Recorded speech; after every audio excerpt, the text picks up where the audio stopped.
të revoltuar dhe madje shumë të revoltuar sa i takton të gjithë kësaj se çfarë po ndodh në zonën e Zvërnecit, në zonën e Rjodhit janë dy pikat kyçe me sa duket që ka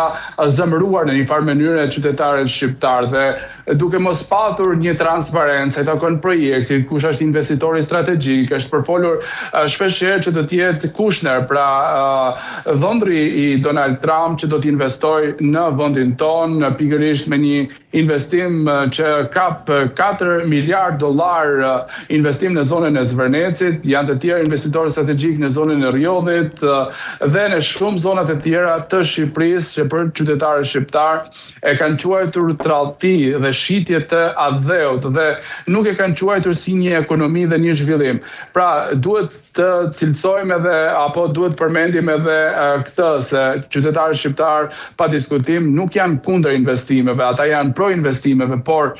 duke qenë se kam një mungesë të theksuar të transparencës nga ana e pushtetit lokal që është Bashkia Vlorës në këtë rast dhe në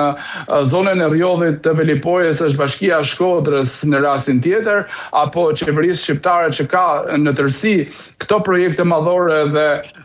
kryefjalën e gjithë këtyre investimeve, pa diskutim qytetarët shqiptar me të drejtën e tyre janë në revolt dhe kërkojnë largimin e kryeministrit Edi Rama dhe ndërheqjen e tij dhe fatet e vendit tonë pse jo t'i marrin të rinj. Pra ka,